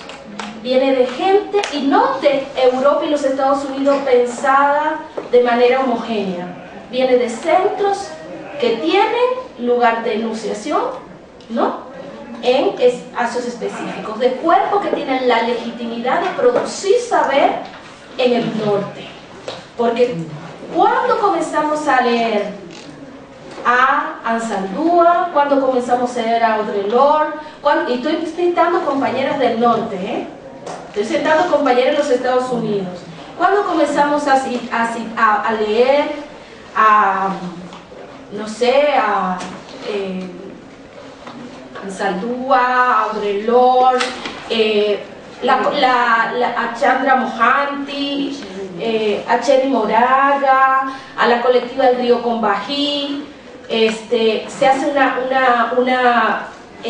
pero entonces una piensa en eso, y al mismo tiempo piensa cómo la mayoría, miren, si vamos a hablar de investigación y de sustentación, justamente para que no pareciera que era una cosa que una lo está poniendo aquí como, o sea, es un problema mío o de quien lo está proponiendo, que está haciendo esta diferencia, sino que es algo que ocurre en la realidad, y que eso de la heterogeneidad, compañeras, que está ocurriendo todo el tiempo, sí, es verdad, hay mucha resistencia hay mucha resistencia, pero también vivimos en unos sistemas que producen sujetos que coloca a algunos en privilegio y a otros que no. Y cuando hablamos de color, ayer lo decía en otro espacio donde estuve, no nos estamos refiriendo necesariamente al color de la piel. O sea, no es nada natural cuando hablamos de blanco y de negro. Estamos pensando, si uno quiere decir, bueno, cuando pienso en blanco, o pensar en blanquitud, como ideología, ¿no? Como estructura política que produce que unos sujetos estén en un espacio de privilegio y otros en otro espacio de subalternidad. Pero también, sí, tiene que ver con el color. Sí tiene que ver con el color. No tiene que ver, pero sí tiene que ver. Y lo hemos hecho eso con el género, compañeras.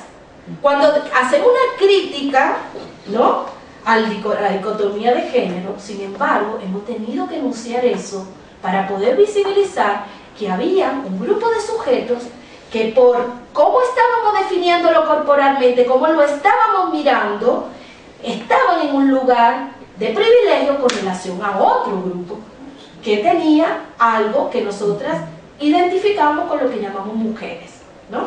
Entonces, una vez, y yo pienso en México, y yo veo todo lo que llega, por ejemplo, a Argentina de México, yo veo la publicidad, y yo veo la gente que se lee de México, y yo no veo, y el otro día preguntaba, yo quiero leer textos de compañeras indígenas, o quiero saber qué están diciendo las compañeras indígenas sobre sí mismas y su opresión. Y lo único que encuentro son compañeras antropólogas, que son las que dicen qué es lo que le pasa a las indígenas.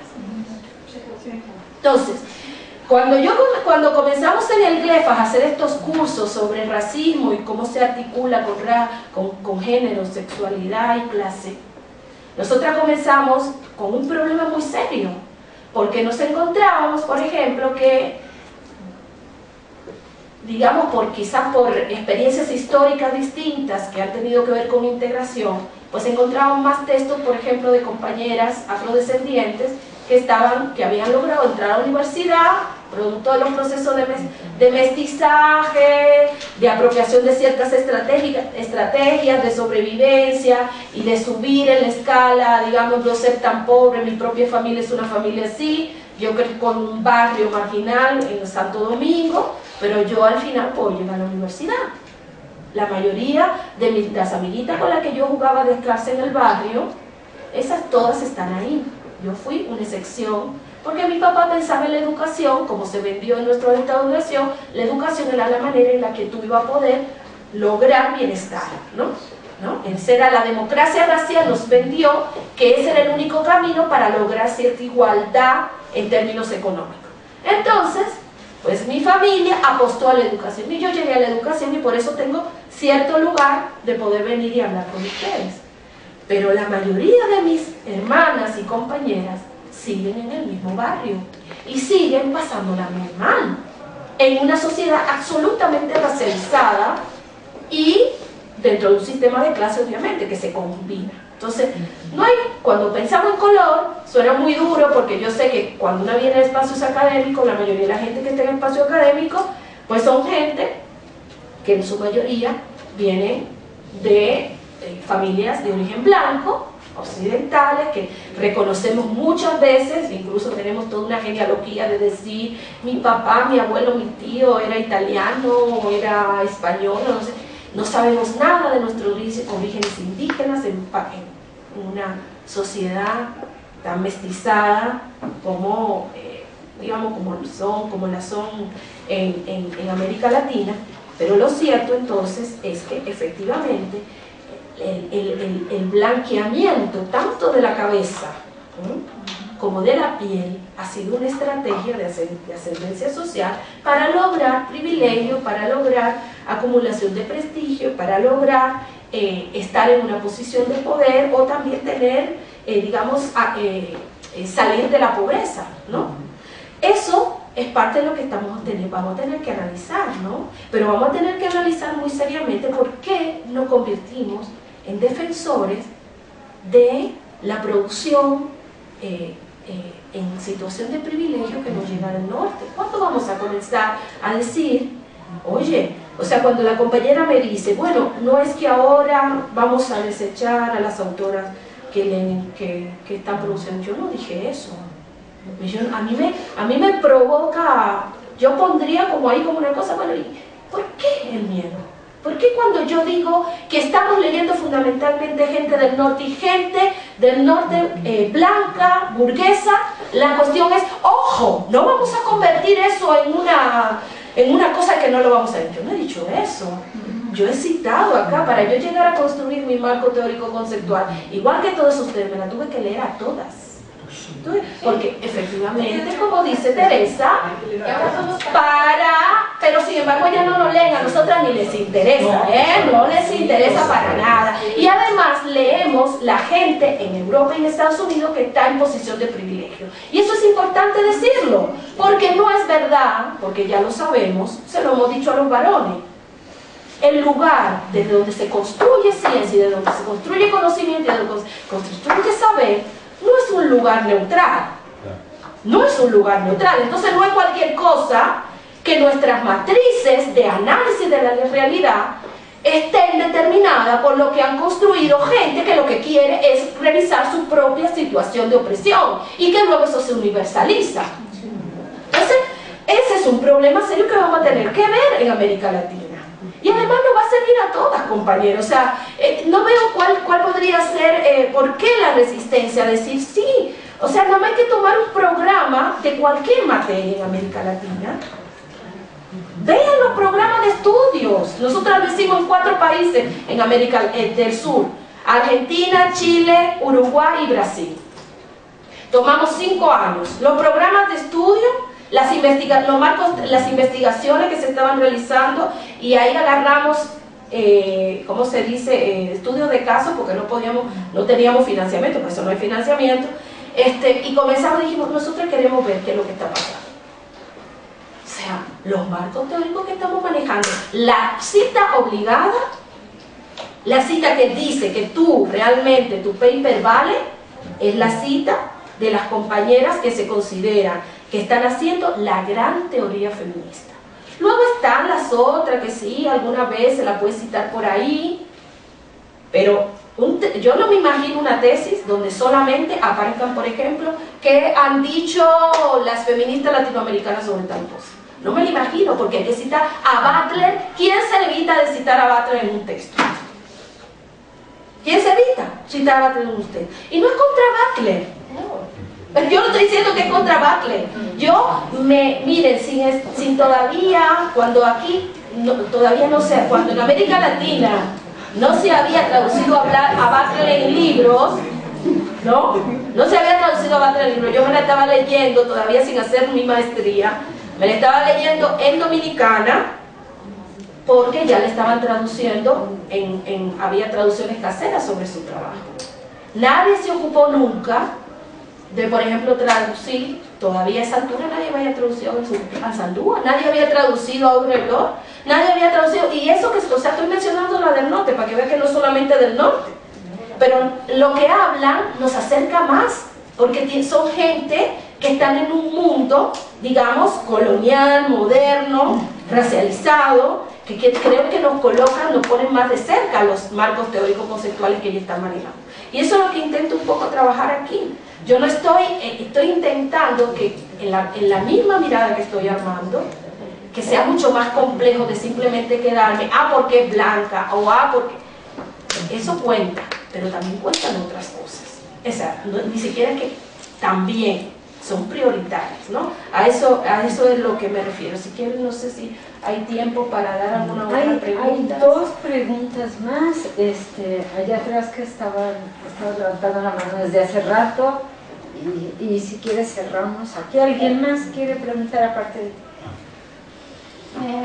y cerramos? Sí. Buenos días. Buenos días. Yo soy de Brasil y yo tuve un trabajo, una ponencia haciendo género, y me voy siempre porque es un encuentro muy importante para nosotras.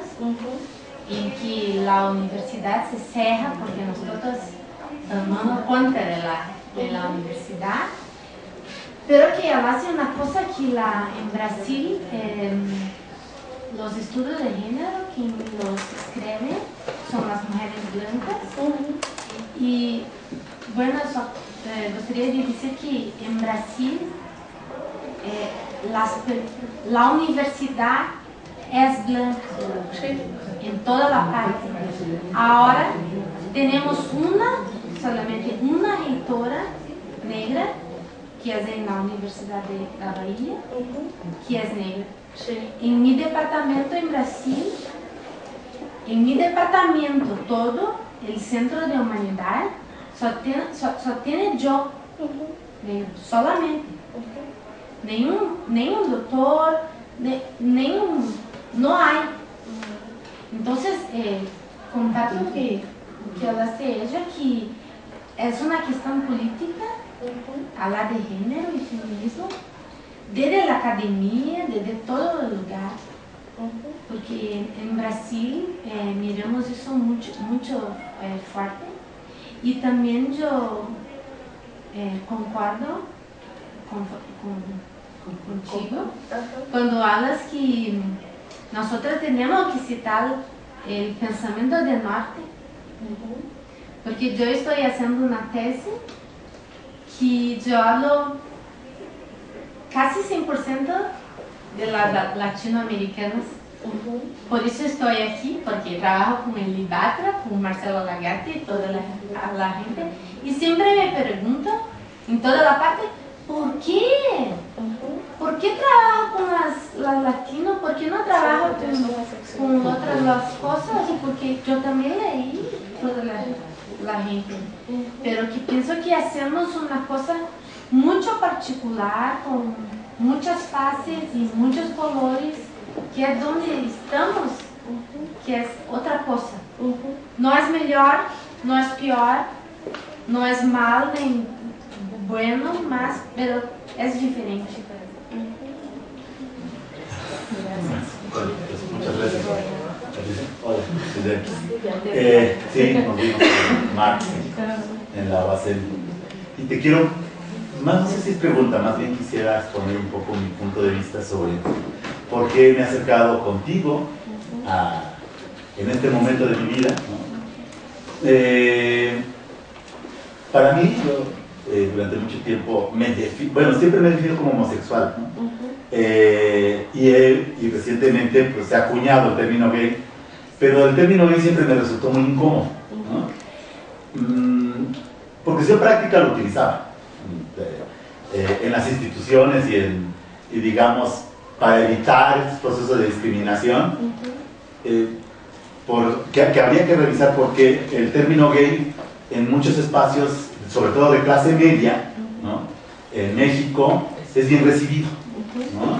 Incluso a partir precisamente del impulso del matrimonio entre personas del mismo sexo en la Ciudad de México y de la discusión que se da en esos términos, pues el término gay refiere cierta normalidad y asentamiento. Entonces ya no somos aquellos entes monstruosos que pudiéramos violar niños, que somos depravados y que corrompemos pues a la sociedad, ¿no? Y a los hombres que nos acercamos y que nos esperamos a las mujeres. Y en ese sentido pues el hecho de ser gay, ¿no? Desde esta lógica me llevó a plantearme una revisión sobre la comodidad que significaba ese término en mi vida personal. Y desafortunadamente no he encontrado respuesta. No hay con quién socializar, no hay con quién discutir, ni en el ámbito académico, ¿no? Ni en el ámbito ni en el activismo político, ¿no? Después de muchos años de trabajar en servicio público, regreso a la sociedad civil, planteo proyectos para poblaciones LGBTI sobre cuestiones de derechos humanos. Y lo LGBTI de repente me ayuda a ir conociendo otras expresiones de la sexualidad del género que para mí durante mucho tiempo habían sido, que caigo después en la cuenta que yo intencionalmente había olvidado, intencionalmente ignorado. que tenían que ver sobre todo con lesbianas y con personas trans, ¿no? Pero más particularmente con mujeres bisexuales y con hombres trans, ¿no? Entonces, en lo LGBTI vi una oportunidad de hacer una mirada más incluyente, de problematizar y complejizar mejor, pero sí de mirarnos, de hacer una política más plural. Sin embargo, y desde hace 4 años empiezo a promover proyectos de este tipo, sin embargo hemos tenido dificultades. Y hemos tenido además fuertes cuestionamientos a cómo nos reunimos. Y yo creo que uno de los cuestionamientos ha tenido que ver sobre qué tanto nos ayuda el término de identidad y qué tanto este acrónimo LGBTI nos está ayudando a comunicarnos y a construir otras formas de socialización y otras prácticas comunitarias.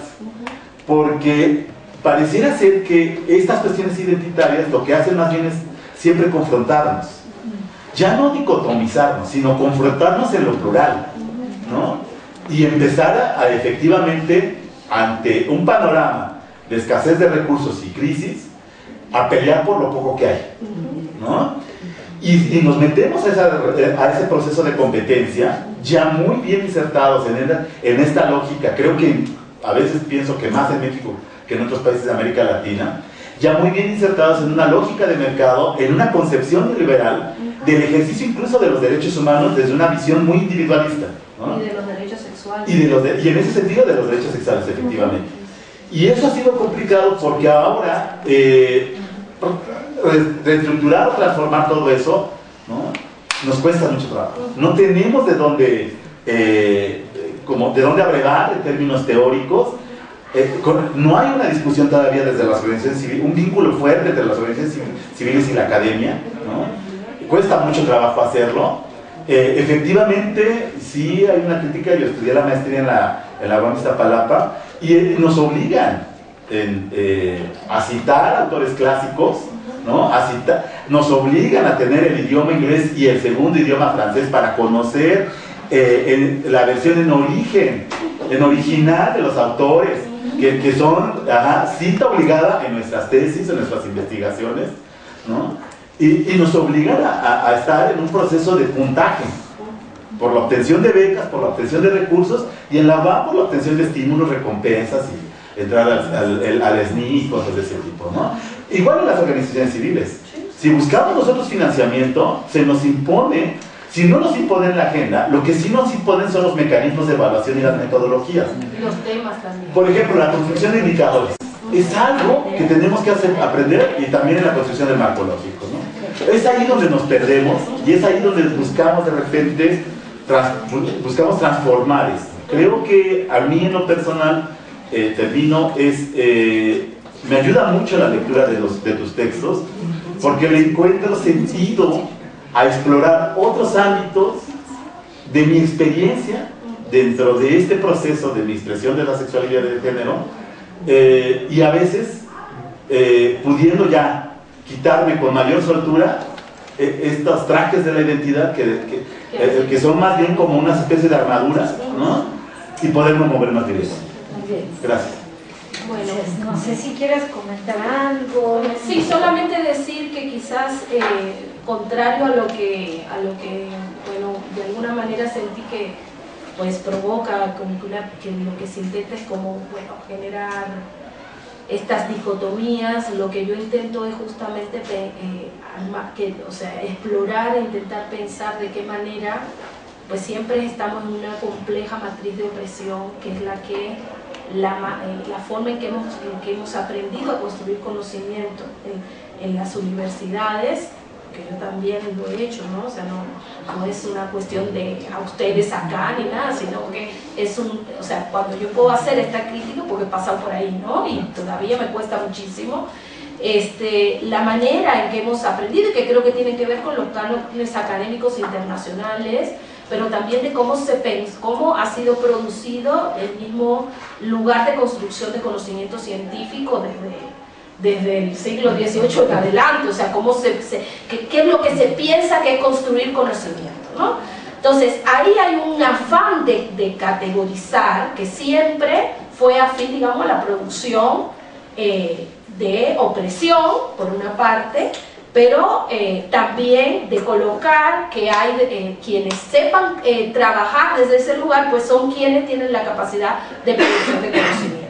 Pero además, eso también pues nos ha contribuido, ¿no?, a que no podamos armar, digamos, el rompecabezas de cómo la opresión es imposible de ser separada, ¿no?, de cómo esto que llamamos sistemas de dominio, como el racismo, la clase, el género, en realidad no pueden ser pensados sino siempre dentro de un marco que los une, que los incluso modifica y determina unos a otros, ¿no?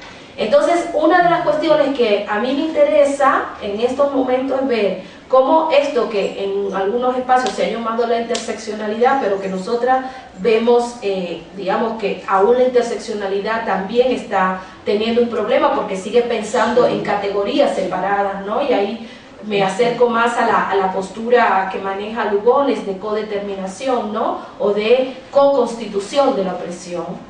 ¿Cómo podemos cómo esto puede volverse metodología de análisis, de interpretación o de intento de explicación de las situaciones en las que estamos?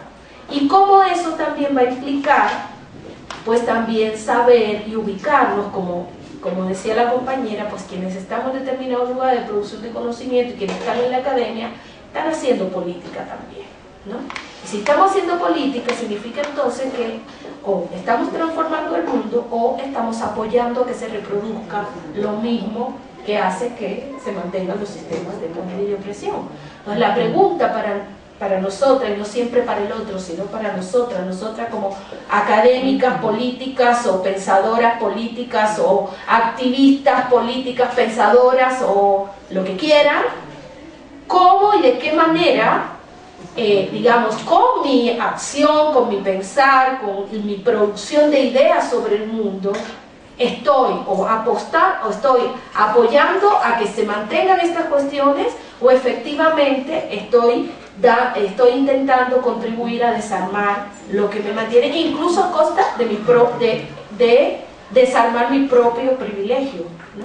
Porque quienes estamos en la academia, como vos decías, estamos en un lugar de privilegio. Bueno, yo digo quienes estamos, yo ahora pero yo no estoy en la academia, pero quienes están en la academia efectivamente cuentan con un privilegio enunciativo, ¿no?, que habrá que aprovechar, ¿no? Habrá que aprovechar si es que queremos cambiar las cosas. Muchas gracias.